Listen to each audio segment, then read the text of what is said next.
Marco, saglit lang Pwede bang ikaw muna tumapos dito? Aasikasuhin ko lang yung lulutuin para sa tanghalian. Sige ate, ako na bahala dito. Tatapusin ko, tapos maliligo na rin ako. O sige, salamat patapos babalik din ako agad. Sige lang. Hi, Kuya Marco. Andrea. Napadaan lang ako para kamustahin yung pinalabhan namin. Baka bukas siguro madala na sa inyo. Okay, Kuya. Ikaw ba mismo magdadala? Oo naman. Okay. Mag-iingat ka, baby girl, Baka mapagtripan ka dyan. Huwag mo na nga akong tawagin na ganyan. Hindi na ako baby o dalaga na ako. Basta sa paningin ko, baby ka pa rin.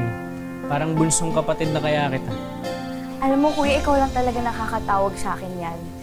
Salamat ka. Pogi ka. Uy, walang to. Andrea, andito ka pala. Okay, namusta ko lang yung pinalabhan namin. Pero paalis na rin po ako. Oo, sige, ingat ka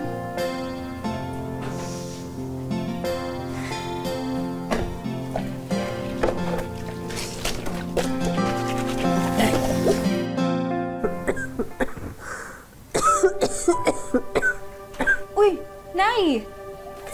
Ano ka po ba? Akin na po yan. Akin na, magpahinga ka na lang po, Nay. Pagpasensyahan niyo na ako. Kaya ko to. Nay. Salamat, anak.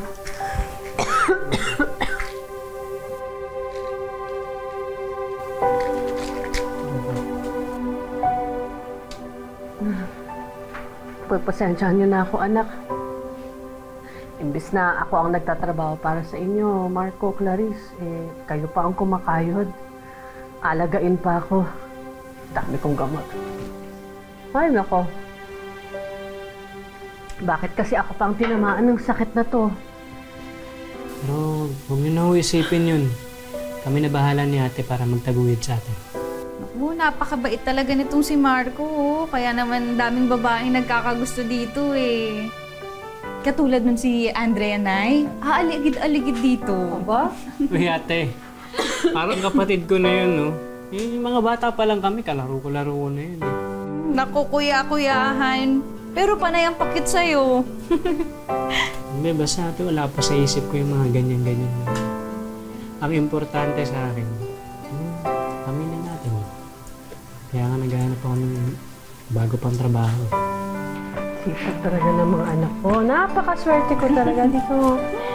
Hindi kayo?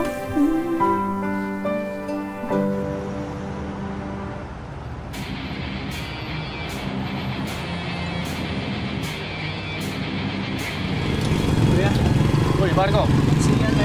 Ano sa loob? Yan ba yung pinalaban namin? Hindi, pasok mo ron.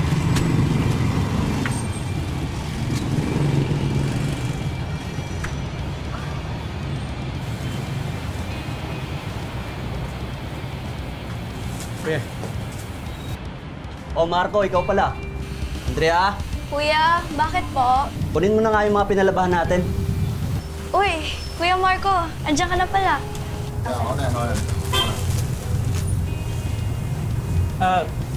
Nga pala kuya, nakita ko yung signage nyo dito. Pwede kaya ako dyan? Kailangan ko kasi ng trabaho. Nako, ang kailangan namin dun, malaki katawan. Tsaka maasahan sa gawaing bahay, tsaka sa bigasan namin. Sako-sakong bigas ang binubuhat namin dito. Pagpasuyo nga ako niya ng ano na yan. Alam mo, Marco, mas mabuti pa. Maglaba ka na lang. Grabe naman kayo mga kuya. Kayang-kaya ni Kuya Marco yan. Kahit ganyan ang katawan yan, malakas yan. Sige na, pumayag na kayo, please. Please, Kuya. Dipis-dipis niya. Kuya Tatagal kaya yan? Sige na, pumayag ka na. Ano, Tol? Kuya, crush ko kasi to Kaya pala Talaga. Sige. Bukas, Marco, magsimula ka na. Yun. Talaga po? Sige na. Naku, promise, hindi kayo magsisisi. Salamat po, Tatandaan natin tatlo yan,